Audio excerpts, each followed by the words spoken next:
हाँ हाँ, बोलिए बोलिए सिमरन, बोलो। Thank you sir. सर पहले जानना चाहूंगी sir, everything is brilliant sir, और बहुत बहुत शुक्रिया। हमने आपका वीडियो देखा गो करोना गो, और बड़ा मजा आया, क्योंकि आप जिस तरह से हमें खुश करते हैं सिर्फ आप ही कर सकते हैं। तो सबसे पहले तो ऑन बिहाफ ऑफ नाइट्रो और प्रबोध दावकरे की तरफ से बहुत बहुत शुक्रिया सर। सर आपसे डेफिनेटली मैं पूछना चाहूंगी कि सर हम फिटनेस के बारे में बात कर रहे हैं। सर हम सिर्फ पहली बात तो पूछना चाहिए कि लॉकडाउन कब खत्म होगा आपके हिसाब से सर, क्योंकि आप इतना फेथ रखते हैं, और आपको कुछ अगर हमें बता दें तो। नहीं नहीं, अभी मेरा तो नारा गो कोरोना का था। मतलब जब चाइना में कोरोना आया था तब मैंने गो कोरोना का नारा दिया था। Go corona go corona, corona go corona go. अभी मेरा नारा है कि no China, no China, China no, China no. तो मतलब जिस तरह ये कोविड-19 ने पूरे दुनिया को पछाड़ लिया है और पूरे लोगों को परेशान करने का काम मतलब यहाँ पूरी दुनिया में हुआ है। अपने देश में तो मतलब पहली बार लॉकडाउन का संकल्प या लॉकडाउन की जो स्थिति है ये पहली बार देखने के लिए मिली। और लॉकडाउन का मतलब ये है कि भाई हम घर के बाहर नहीं जाएंगे, हम भीड़ नहीं करेंगे। और कोरोना ये बहुत बड़ी महामारी है, ये संसर्गजन्य महामारी है। और अगर कोई किसी का टच होता है तो ये बीमारी फैल जाती है। इसीलिए माननीय नरेंद्र मोदी जी ने, आप लोग जानते हैं कि 22 मार्च को उन्होंने मतलब जनता कर्फ्यू अनाउंस कर दिया था। और पूरे देश भर में करोड़ों लोगों ने तालियां बजाकर, अपने जो बर्तन है बर्तन बजाकर मतलब कोरोना को आह्वान किया था, कोरोना को चैलेंज किया था कि तुम यहाँ से चले जाओ। और बाद में आप लोग जानते हैं कि 24 मार्च को मतलब पहला लॉकडाउन अनाउंस हुआ। तो पहला लॉकडाउन 14 अप्रैल तक था। दूसरा लॉकडाउन 3 मई तक था। तीसरा लॉकडाउन भी मतलब आगे आगे मतलब अभी तक 5वां लॉकडाउन हुआ है। तो मतलब ये पहली बार हमें अनुभव आया है कि भाई ये महामारी ने पूरी दुनिया को घेर लिया है। और मतलब इसी तरह इस कोरोना का जो संसर्ग है ये पूरी दुनिया में बढ़ता जा रहा है, अपने देश में भी बढ़ता जा रहा है। और मैंने बहुत बार लोगों को बोला था कि आप कोई भी मत आइए रोड पर, आप कोई भी मत आइए रोड पर, मैं विनती करता हूँ आपको हाथ जोड़कर। हम अभी है बहुत बड़े गंभीर मोड़ पर, हम अभी है बहुत बड़े गंभीर मोड़ पर, फिर क्यों तुम आ रहे हो रोड पर? तो लोगों ने रोड पर नहीं आना चाहिए। इस संसर्ग को बचाने की कोशिश होनी चाहिए। अपनी जिंदगी बहुत बड़ी इंपॉर्टेंट है, अपने देश की इकोनॉमी से भी अपनी जिंदगी बहुत बड़ी इंपॉर्टेंट है। जिंदगी बच जाएगी तो इकोनॉमी जो है डेवलप हो जाएगी, हम डेवलप करेंगे। इसलिए माननीय प्रधानमंत्री नरेंद्र मोदी जी ने लॉकडाउन का निर्णय ले लिया। उसमें बहुत मजदूरों की हालत बहुत बड़ी गंभीर होने वाली, इसकी जानकारी उनको थी। अपनी इकोनॉमी बहुत बड़ी नीचे जाएगी इसकी भी जानकारी उनको थी। लेकिन हमारी जिंदगी को बचाने का एक ही रास्ता था, वो लॉकडाउन था।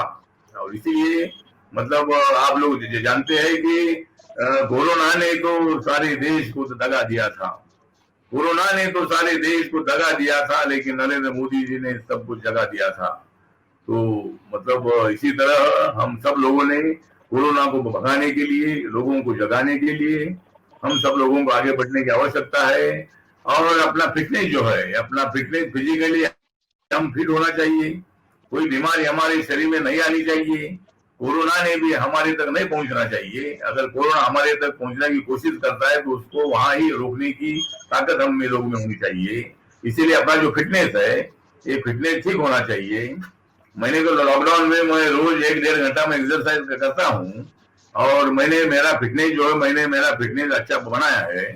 और मतलब मेरा वेट भी काफी कम हो चुका है। और हम सब लोग मिलकर मतलब हमारा शरीर जो है इसको मतलब हमें ठीक ठाक बनाने की आवश्यकता है। मेडिटेशन कपाल भारती भी करने की आवश्यकता है। और मैं रोज मतलब इसी तरह 1-1.5 घंटा मैं इसमें करता हूँ। तो आप लोग जानते हैं कि बुद्धा के कार्यकाल में मतलब 2500 साल पहले सिद्धार्थ गौतम बुद्ध का मतलब बुद्धिज्म का निर्माण हुआ। और गौतम बुद्ध जी ने फिटनेस के लिए मेडिटेशन को बहुत बड़ा महत्व दे दिया था, योगा को बहुत बड़ा महत्व दे दिया था। और उस जमाने में 2500 साल से अपने देश में योगा है। योगा कोई दुनिया से, अमेरिका से, इंग्लैंड से, जर्मनी से, रशिया से या किसी से, चाइना से हमें सीखने की आवश्यकता तो नहीं है। योगा हमने पूरी दुनिया को सिखा दिया है, और मेडिटेशन हमने पूरी दुनिया को सिखा दिया है। मेडिटेशन बुद्धिज्म के टाइम से अपने देश में मतलब ये प्रचलित है। और इसीलिए मुझे लगता है कि अपना फिटनेस, जो शरीर का फिटनेस होता है, इस शरीर का हम अगर हम लोगों को फिट रहने की आवश्यकता है, और हम अगर फिट रहेंगे तो निहित रहेंगे। तो इसीलिए मतलब हमें फिट रहने की आवश्यकता है। और इसीलिए जो हमारे प्रबोध डावकरे जी है, वसंतराव डावकरे हमारे अच्छे बहुत बड़े नजदीक के मित्र थे। राष्ट्रवादी कांग्रेस में वो रहे, उप सभापति विधान परिषद के रहे, एमएलसी बहुत बार हो रहे, और शरद पवार के बहुत बड़े नजदीक थे। मैं भी शरद पवार के नजदीक था, लेकिन अभी मैं नरेंद्र मोदी जी के नजदीक हूँ। तो मतलब वो डावकरे जी के साथ मेरे बहुत अच्छे संबंध थे। और उनके फैमिली के, हमारे जो प्रबोध डावकरे है, ये मतलब फिटनेस के लिए काम करते हैं, नाइट्रो फिटनेस के लिए काम करते हैं। तो बहुत अच्छी बात है। उन्होंने मुझे फोन किया था कि सिमरन आहूजा मतलब मेरे साथ बात करने वाली है, कुछ सवाल मुझे पूछने वाली है। तो मुझे अच्छा लगा कि सिमरन एक बहुत बड़ी अच्छी पर्सनालिटी है, और सब लोग इनको जानते थे, सिमरन को। और इसीलिए मतलब सिमरन का नाम लिया तो अमरन, मतलब जहाँ सिमरन जहाँ होता है वहाँ अमरन होता है। तो इसलिए आज सिमरन मेरी इंटरव्यू ले रही है, कुछ सवाल मुझे पूछ रही है। तो अपने फिटनेस के लिए हम सब लोगों ने, मैं सभी लोगों को निवेदन करना चाहता हूँ कि अपनी जिंदगी को ठीक ठाक करने के लिए 1-2 घंटा अपने बिजी शेड्यूल में से निकालना चाहिए। और अपना शरीर अगर फिट रहेगा तो हम जिंदगी में और कुछ भी अच्छा कर सकते हैं।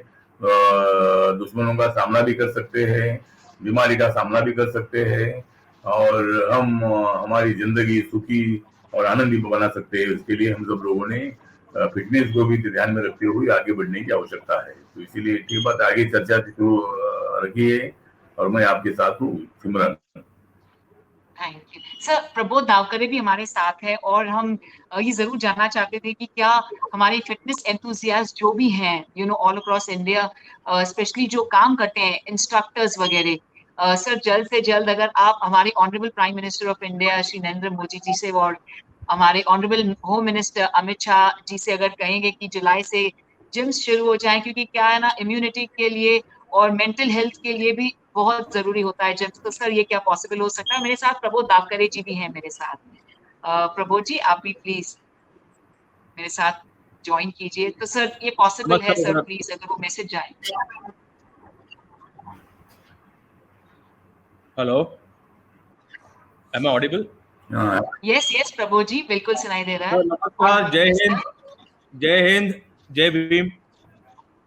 हाँ बोलो, जय हिंद, जय भारत, जय भीम। सर बेसिकली आता सध्या मार्च पासून आपले सर हिंदीमध्ये बोलतो, म्हणजे कारण की पूर्ण ऑल इंडिया ऐकते आपल्याला। तो सर जैसे आप जानते हैं कि पूरी देश में मार्च से लॉकडाउन किया गया था, और उसमें सबसे प्रथम या सबसे पहले जिम्स को बंद किया गया था। तो सर पूरे देश भर में लाखों ट्रेनर्स तब से ये हो गए थे, मतलब जॉबलेस हो गए थे। तो वो अभी की स्थिति में ना अपना घर का रेंट भर पा रहे हैं, ना बच्चों की स्कूल की फीस भर पा रहे हैं। ऐसे भी कुछ ट्रेनर मेरे पास मतलब मुझे पता चला कि जो आत्महत्या करने की कगार पे है। तो सर अभी मतलब फार्मर्स के सुसाइड के बाद अभी शायद ट्रेनर्स सुसाइड करने के पहले अगर हम कुछ उनके लिए हेल्प कर सके, या कम से कम जिम्स खोल पाए जुलाई से, तो सर वो बेचारे गरीब ट्रेनर्स को कुछ वेतन मिल जाएगा, और उनका जीवन सर कुछ उनके लिए बेटरमेंट हो सकता है। हाँ, मतलब जो जिस तरह आपने बताया कि जो मजदूर बहुत सारे बेरोजगार हो गए, किसानों की भी हालत इतनी ठीक नहीं है, लेकिन लॉकडाउन में किसानों को भारी छूट दे दी थी। गाँवों में मतलब कोरोना का प्रादुर्भाव इतना नहीं था, इसलिए किसानों के जो कामकाज है पहले 1-2 लॉकडाउन के बाद ही मतलब उनको काम करने का मौका दे दिया था, खेती का काम जो है। तो मतलब जिस तरह माननीय नरेंद्र मोदी जी ने 20 लाख करोड़ का जो ऐलान किया है उसमें किसानों को भारी मदद करने की उसमें प्रावधान है, और मजदूरों को भी उसमें फायदा है। जो कुटीर उद्योग है, लघु उद्योग और मध्यम उद्योग है, ऐसे उद्योगों को लिए मतलब भारी मदद करने की इसमें बहुत बड़ी छोटी मोटी स्कीम बनाई है, और बहुत सारे मजदूरों को रोजगार इसके माध्यम से मिलेगा। तो बहुत सारे मजदूरों को उनको गांव जाना था तो प्रवासी ट्रेन शुरू करके कम से कम 56 लाख से ज्यादा पूरे देश भर के मजदूर अपने अपने गांव से चले गए हैं। और अभी प्रॉब्लम ये हुआ है कि अभी अगर फैक्ट्री शुरू करनी है, बिल्डिंग का काम शुरू करना है तो मजदूरों की आवश्यकता है, और मजदूर अभी वहां अपने गांव में अटके हुए हैं। मुझे लगता है कि अभी एक मैं रेल मंत्रालय की बात करूंगा, रेल मंत्री पीयूष गोयल की बात करूंगा, और अभी जो रिटर्न ट्रेन है उनको गांव में तो छोड़ा है, लेकिन अगर उनको अपने कंपनी में अपने पहले काम की जगह पर अगर आना है तो आने के लिए कोई ट्रेन की सुविधा अभी नहीं है। तो वहां से अगर ट्रेन शुरू की जाती है तो शायद अभी 1 जुलाई के बाद रेलवे मंत्रालय निर्णय ले सकता है कि वह वहां गांव में भी सबको रोजगार मिलेगा नहीं, और इसीलिए मतलब उनको अपने अपने पहले जगह पर लाने की आवश्यकता है। उसके लिए जरूर मतलब as a social justice and empowered minister के नाते मैं प्रयत्न करूंगा। मेरे मंत्रालय के माध्यम से आप लोग जानते हैं कि सीनियर सिटीजन मेरे मंत्रालय के अंतर्गत आते हैं, तो उनको हर महीने को 1,000 रुपए पेंशन देने का निर्णय माननीय नरेंद्र मोदी जी ने ले लिया, और उनके अकाउंट में हर महीने को 1,000 रुपए उनके अकाउंट में गए हैं। और दिव्यांग जो लोग हैं अपने देश में 2 करोड़ 67 लाख लोगों की संख्या 2011 के जनगणना के मुताबिक है, और वो मंत्रालय मेरा मंत्रालय आता है। उनको भी मतलब पेंशन अनाउंस हुई और उनके अकाउंट में पूरे पैसे गए हैं। तो इसी तरह मतलब सभी लोगों को ज्यादा से ज्यादा जो 80 लाख लोगों को जो अनाज मिला, जो फ्री में चावल एक आदमी को 5 किलो एक महीने का, 5 आदमी के लिए 25 किलो, 6 आदमी के लिए 30 किलो, इसी तरह का जो अनाज है वो भी मिला है। उसके लिए 1,70,000 करोड़ रुपए शुरू में माननीय प्रधानमंत्री जी ने अनाउंस कर दिया था। अभी जिनके पास एपीएल का कार्ड नहीं है, अपना बीपीएल का कार्ड नहीं है, तो ऐसे लोगों को भी मतलब अपने आधार कार्ड के माध्यम से उनको अनाज देने का निर्णय सरकार ने ले लिया, और अभी करोड़ों लोगों को उसका फायदा हुआ है। तो सबसे ज्यादा मजदूरों को ज्यादा फायदा हो, उसके लिए मतलब सरकार ने भारी कोशिश की है। और अभी सवाल इतना ही है कि मजदूर जहाँ आना चाहते हैं, जाना चाहते थे उनको हमने छोड़ दिया फ्री में, लेकिन अभी जो आना चाहते हैं उनको भी मतलब यहाँ तक लाने की कोशिश होनी चाहिए। उनको भी जिस तरह जाते वक्त फ्री छोड़ दिया था उसी तरह उनको आते वक्त भी उनको फ्री में मतलब अपने अपने शहर में, मुंबई हो, पुणे हो, कलकत्ता हो, दिल्ली हो, पटना हो या जयपुर हो, या जहाँ भी मतलब उनको जाना है, उनको जाने के लिए उनको आना है, उनको आने के लिए सुविधा निर्माण करने की आवश्यकता है। तो उसी तरह जो सवाल आपने किया है, किसानों के लिए भी मतलब भारी मदद करने की कोशिश केंद्र सरकार की है। राज्यों ने भी मतलब अपनी अपनी स्कीम तैयार करके सभी किसानों के लिए मदद करने की आवश्यकता है। सर एक रिक्वेस्ट था, लेकिन जिम इंडस्ट्री के हिसाब के वती से from behalf of the fitness industry, sir अगर आप prime minister and Amit Shah ji को रिक्वेस्ट कर सके कि अगर जिम इंडस्ट्री अगर हम ओपन कर सकते हैं जुलाई से, तो बहुत बड़ी मेहरबानी होगी फिटनेस इंडस्ट्री के ऊपर एंड लाखों ट्रेनर्स के ऊपर। अच्छा, जहाँ जो फिटनेस सेंटर है या मतलब जो क्या बोलते हैं व्यायामशाला जो होती है, तो उसको अभी तक मतलब परमिशन नहीं मिला है। शायद अभी 31 जून तक लॉकडाउन है, तो उसके बाद जरूर मैं कोशिश करूंगा। और जो फिटनेस के लिए भी मतलब जिनको हमेशा चलने की आदत है, एक्सरसाइज करने की आदत है, फिटनेस सेंटर में जाने की आदत है तो वो पूरा बंद है। तो जरूर मतलब 1 जुलाई के बाद कैसा वो खुल सकता है, उसके लिए मैं जरूर मतलब माननीय प्रधानमंत्री नरेंद्र मोदी साहब और अमित शाह जी से बात करके जरूर ये जो फिटनेस सेंटर है उसको चालू करने के लिए हम जरूर कोशिश करेंगे 1 जुलाई के थैंक यू बाद। सर। और सर और एक मेरे पास एक सजेशन था कि अभी जैसे चाइना इंडिया को मतलब आपको पता है कि क्या परेशानी चल रही है, और ये जितने भी अमेरिकन फिटनेस इक्विपमेंट कंपनी है उनका ज्यादातर मतलब 50% चाइना में बनता है इक्विपमेंट। अगर गवर्नमेंट ऑफ इंडिया यही अगर वो मैन्युफैक्चरिंग अगर इंडिया में लेके आ सके तो हम चाइना से वो फिटनेस इक्विपमेंट का बिजनेस भी लेके आ सकते हैं, प्लस सर जिम ओनर्स के लिए इक्विपमेंट खरीदना भी सस्ता हो जाएगा 50%, और उसमें क्या हो जाएगा सर और जिम खुलेंगे और एम्प्लॉयमेंट बढ़ेगा। तो सर हम ऐसा भी कुछ एक्सपेक्ट कर सकते हैं? हाँ मतलब जिस तरह आपने पूछा है कि जो आत्मनिर्भर भारत की संकल्पना माननीय नरेंद्र मोदी जी ने लोगों के सामने रखी है, जब कोरोना का सामना करने का वक्त अपने ऊपर आ गया तब पूरा लॉकडाउन रहा, पूरी फैक्ट्रियां बंद रही और तब नरेंद्र मोदी जी ने ये बताया था कि हम इम्पोर्ट कुछ भी नहीं करेंगे, चाइना से इम्पोर्ट हो या और कौन सी देश से इम्पोर्ट हो, तो अपनी कंपनियां हम ही बनाएंगे, हमारे एम्प्लॉयमेंट अनएम्प्लॉयड वालों को एम्प्लॉयमेंट हम ही दे देंगे, हमारी इकोनॉमी हम ही डेवलप करेंगे। इसी तरह की आत्मनिर्भर भारत की भूमिका उन्होंने रखी थी। और अभी अभी आपने देखा है कि भाई चाइना ने तो धोखा दिया है, अगर चाइना ने हमें दे दिया है धोखा तो हम कर देंगे चाइना का धोखा। तो मतलब चाइना का धोखा करने के लिए हम सब लोगों ने मतलब एक साथ आने की आवश्यकता है। और मैं बताना चाहता हूं कि अरे ओ चाइना भारत करेगा तुम्हारी रहना, तुम मत देखो नरेंद्र मोदी जी के नैना, तुम मत देखो नरेंद्र मोदी जी का नैना, नहीं तो बर्बाद हो जाएगा चाइना। तो मतलब ये जो हमारी गलवान घाटी है, ये गलवान घाटी नहीं बलवान घाटी है, ये भारत की बलवान घाटी है और ये घाटी पर कोई भी चाइना का अधिकार नहीं है। तो जिस तरह आपने बताया कि भाई अभी चाइना का जो माल बहुत सारा इम्पोर्ट होता रहा है, चाइना की इकोनॉमी में भारत का बहुत बड़ा योगदान है, उसके बावजूद भी चाइना तस्मस नहीं होता है, चाइना हमेशा धोखा देने का काम करता है।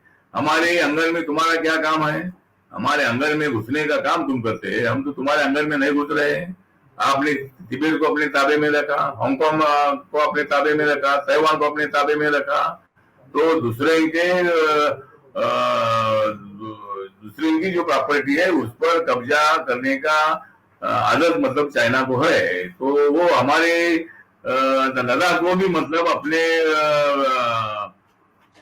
अपने ताबे में लेना चाहता है चाइना, लेकिन चाइना को ये कभी भी मतलब हम होने नहीं दे देंगे। हमारी एक इंच की जमीन अगर चाइना खींचने का काम करेगा तो चाइना को एक बहुत बड़ी कीमत देनी पड़ेगी। तो इसलिए मतलब जो आपने सवाल पूछा है कि आत्मनिर्भर भारत या आत्मनिर्भर मतलब हम अपनी जो कंपनियां हैं ये खुलेगी और एम्प्लॉयमेंट क्रिएट करने की कोशिश करेगी। उसके लिए जरूर जो नेशनलाइज बैंक्स है या अलग अलग क्षेत्र में मदद करने के लिए सरकार आपके साथ है, नरेंद्र मोदी जी आपके साथ है। और जो भी मतलब कोई उद्योगपति आगे आना चाहता है, जो छोटा मोटा उद्योगपति आगे आना चाहता है, सुशील बेरोजगार अपने छोटे मोटे उद्योग 10 करोड़ 20 करोड़ 50 करोड़ 100 200 करोड़ के 500 करोड़ के अगर वो बिजनेस करना चाहते हैं तो उनको जरूर पूरी मदद करने की कोशिश सरकार की तरफ से होगी और बहुत सारे लाखों लोगों को एम्प्लॉयमेंट मिलेगा। तो उसके लिए जरूर हमारी तरफ से कोशिश होगी, लेकिन आप जैसे लोगों ने आगे आना चाहिए, सरकार से मदद मांगनी चाहिए, हम आपको मदद करने के लिए तैयार है। सिमरन सर एक सजेशन सर, हमारी तरफ से एक छोटा सा इनिशिएटिव लिया था कि मैं अपना नाइट्रो फिटनेस और मेरे कुछ जिम ओनर फ्रेंड्स जो है हम लोगों ने डिसाइड किया है कि सारे आर्मी मिलिट्री नेवी जितने भी जो देश सेवा में लगे हुए उनके लिए जिम फ्री कर देंगे, उनके लिए मेंबरशिप फ्री रहेगी फॉर एवर। एक छोटा सा इनिशिएटिव लिया है तो मैंने सोचा आपके साथ शेयर भी करें। नहीं क्या फ्री में क्या free? Simran can you repeat it? या ऑनरेबल मिनिस्टर, जो आर्मी में है जो नेवी में है ना, हमने नाइट्रो बीस फॉर फिटनेस ने और काफी सारे जो जिम ओनर्स हैं सबने साथ मिलकर डिसीजन लिया है जो आर्मी में है, नेवी में है, एयरफोर्स में, उनके लिए फ्री ट्रेनिंग रखेंगे, फ्री जिम मेंबरशिप रखेंगे, उनके लिए एब्सोल्युटली फ्री होगा, तो वो उनको फ्री दे देंगे ऑनरेबल मिनिस्टर, क्योंकि वो हमारे हीरोज ऑफ द नेशन है। हम आज खुश हैं क्योंकि हमारी आर्मी के लिए, हमारी नेवी के लिए, तो उनके लिए हमने फ्री जिम रखा है। ये मेंबरशिप इनिशिएटिव मेट्रो जिम में और बहुत सारे जिम ओनर्स की। प्रमोद रावखरे जी ने जो अपना फिटनेस सेंटर है, वहाँ जो आर्मी में, नेवी में जो लोग मतलब डिफेंस में है, उनके जब वो अपने यहाँ आते हैं, अपनी छुट्टी में आते हैं, 2-2 महीने की छुट्टी में आते हैं, तब उनको अपना फिटनेस ठीक रखने के लिए फ्री ऑफ चार्ज में उनके फिटनेस सेंटर में उनको अलाउ किया। ये बहुत अच्छी बात है। एक देश के लिए संघर्ष करने वाले, देश के लिए बलिदान करने वाले, देश के लिए शहीद होने की हिम्मत रखने वाले जो हमारे सभी जो डिफेंस के लोग हैं, उनके लिए जो आपने फ्री में आपके फिटनेस सेंटर में अलाउ किया है, इसीलिए मैं सुबोध का हार्दिक आभार व्यक्त करता हूँ। आपने बहुत अच्छा निर्णय ले लिया है और बहुत सारे डिफेंस के लोगों को मतलब इसमें अच्छी मदद हो जाएगी। Yes sir, Simran take it. Sir मुझे ऑनरेबल मिनिस्टर एक और क्वेश्चन पूछना था सर। वो इतने सर जिम ओनर्स भी सर, अगर सिर्फ वो रेंटल में अगर वो थोड़ा सा हमें वेविंग मिल जाए सिर्फ लॉकडाउन के पीरियड में, क्योंकि 3 महीने से हम रेंटल्स हमने कुछ पे नहीं कर पाएंगे हम, तो उसमें पॉसिबिलिटी है कि हमें रेंटल में कुछ आसानी मिले, कुछ वेविंग मिले रेंटल में ओनर्स के लिए सर, सिर्फ लॉकडाउन के पीरियड के टाइम पे। जिम ओनरसाठी रेंट मध्ये कन्सेशन कन्सेशन मध्ये राज्य जो मतलब जो किराए से जिम है, तो अभी पूरे जिम बंद ही है, तो सरकार के तरफ से एक आदेश निकाला गया है कि जहाँ जहाँ इसी तरह का किराए से कुछ होटल है, कुछ है, तो मालिक ने इसका भाड़ा नहीं लेना चाहिए, क्योंकि वो होटल ही नहीं चल रहा है, वो जिम नहीं चल रहा है, इसलिए मतलब उनको फ्री में मतलब जो जब तक लॉकडाउन है 3 महीने के लिए कोई भी भाड़ा नहीं लेना चाहिए, इसी तरह के आदेश निकाले गए हैं। तो इसलिए मुझे लगता है कि ये बात अच्छी है, लेकिन मैं प्रमोद रावखरे जी को बताना चाहता हूँ कि आप फिटनेस में तो बहुत एक्टिव है, लेकिन राजनीति में भी मतलब फिटनेस की आवश्यकता है, और राजनीति को फिटफाट करने के लिए, ठीक ठाक करने के लिए आपने राजनीति में आना चाहिए। मतलब आप तो ये फिटनेस का काम कर ही रहे हैं और हम हमारा काम कर रहे हैं, लेकिन मैं ज्यादा एक्सरसाइज नहीं कर रहा था, मुझे भी नहीं मिलता था। मेरा फ्लाइट कभी 5 बजे होता था, 6 बजे होता था, 7 बजे होता था, तो मेरा रेगुलर बहुत बड़ा मेरा ट्रैवलिंग होता था। लेकिन अभी 3 महीने में मेरी जिंदगी में पहली बार मैं मतलब अभी मैं खाना खाने के बाद 2 घंटा तो सोता हूँ, मतलब पहले कभी नहीं तो सोता था। मैं दूसरे को तो सुलाने का काम करता था, लेकिन अभी मैंने तय किया है कि मैं अभी 3, साढ़े 3, 4 बजे तो लोगों को मिलता हूँ, या कोई फोन आते हैं कुछ करता हूँ, और लंच करने के बाद 2 घंटा मैं तो सोता हूँ। रात को 1-1.5 फिल्म देखता हूँ, रात को 2-2.5 बजे तो सोता हूँ। तो मतलब और सुबह मैं 1 से सवा घंटा में एक्सरसाइज करता हूँ। तो इसी तरह मेरा काम चल रहा है। तो सुबह अपने प्रमोद को भी मेरा निवेदन है कि भाई आप तो ये फिटनेस सेंटर का काम बहुत अच्छा कर रहे हैं, और मतलब निरंजन रावखरे आपके भाई है, और वसंतराव रावखरे की फैमिली के आप है, तो आपको राजनीति सिखाने की आवश्यकता नहीं है, तो आप राजनीति सब जानते हैं। तो लेकिन मेरा आपके सामने प्रस्ताव है कि आपने भी राजनीति को अच्छा करने के लिए आपने भी राजनीति में आना चाहिए। कौन सी पार्टी में जाना है मुझे मालूम नहीं है, लेकिन अगर मेरे पार्टी में आते हैं तो मैं आपका स्वागत करूंगा। तो इसी तरह ठीक बात है, जो जिस पार्टी में आप जाना चाहते हैं उसी पार्टी में आप जा सकते हैं, लेकिन आप जैसे नौजवानों की राजनीति को अच्छा करने के लिए आवश्यकता है, ऐसा मुझे लगता है। Thank you sir, thank you, धन्यवाद सर। ऑनरेबल मिनिस्टर, आप हमारे इंस्पिरेशन है, और प्रबोध जी ज्वाइन करेंगे तो आप ही को ज्वाइन करेंगे। प्रबोध जी, आपको प्लीज अभी ऑफर मिली है तो आप इसके बारे में भी सोचिए। ऑनरेबल मिनिस्टर, आपने तो हमें बताया कि आप इतना अगर टाइम अपने आप के लिए निकाल सकते हैं फिटनेस के लिए, तो ये इंस्पिरेशन है हम सबके लिए। ऑनरेबल मिनिस्टर, प्लीज एक मैसेज हमारे लवली जो व्यूअर्स पूरे इंडिया से देख रहे हैं, हमें एक मैसेज की इस वक्त में हमें क्या करना चाहिए कोविड-19 के समय में। हाँ, तो कोविड-19 के लिए हम लोगों ने मतलब इतनी डरने की आवश्यकता नहीं है। हमें कोरोना से नहीं डरना है, कोरोना को डराना है। हमें कोरोना से डरना नहीं है, हमें कोरोना से डराना है। हमें खुद नहीं मरना है, हमें कोरोना को मारना है। तो मतलब कोरोना को मारने के लिए हम सब लोगों ने इकट्ठा कर मतलब भीड़ भाड़ ना करके सोशल डिस्टेंसिंग को ध्यान में रखते हुए हम सब लोगों ने मतलब कोरोना का सामना करना चाहिए। जिस तरह अपने भारत में आंकड़े बढ़ते जा रहे हैं और पूरी दुनिया में मतलब तीसरे चौथे नंबर पर हम अभी आ गए हैं।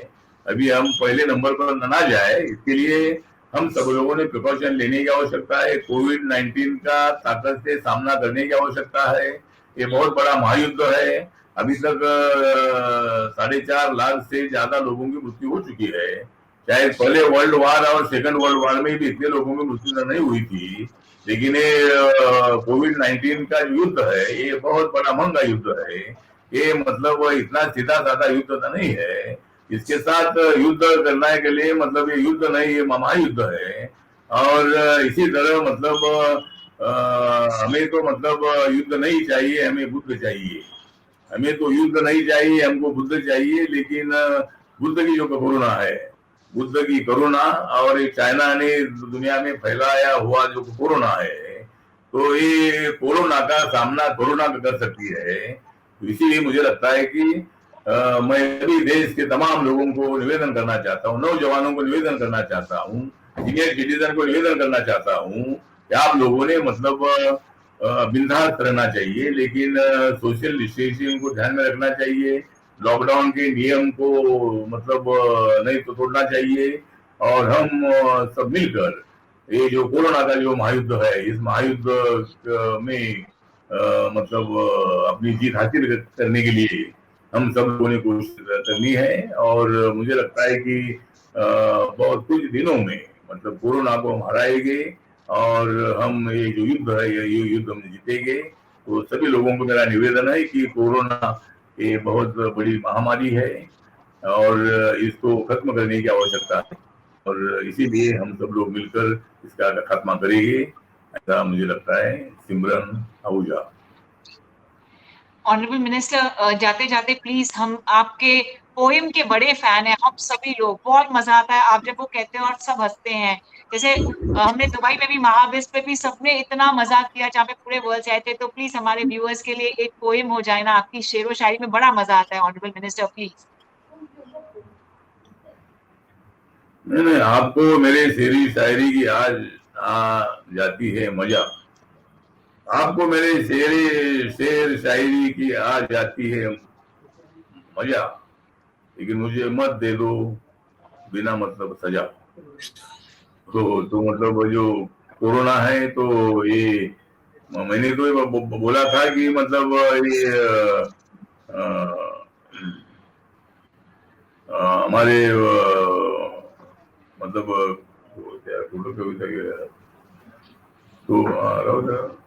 तो इसीलिए मतलब हम सब लोग मिलकर हम आगे बढ़ेंगे और मुझे लगता है कि हम जो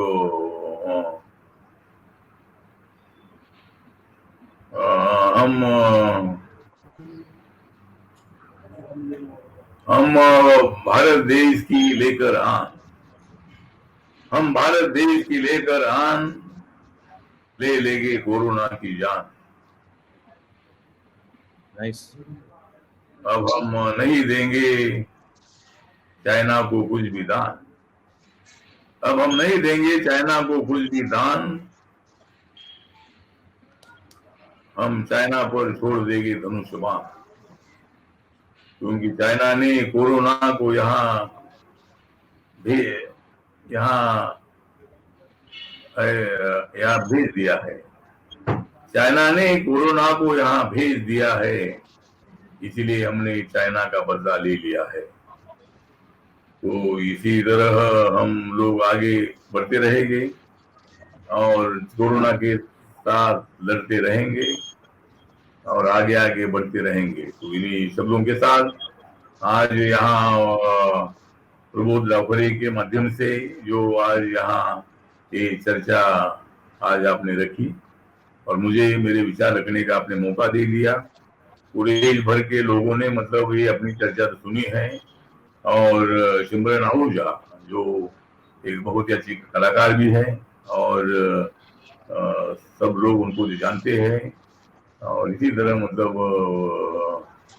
अपना तो इसी तरह अभी ज्यादा वक्त ना लेते हुए मैं फिर एक बार आप सब लोगों का धन्यवाद करता हूँ, और हम आगे मिलकर आगे बढ़ेंगे। जय भीम, जय भारत, जय हिंद, जय महाराष्ट्र।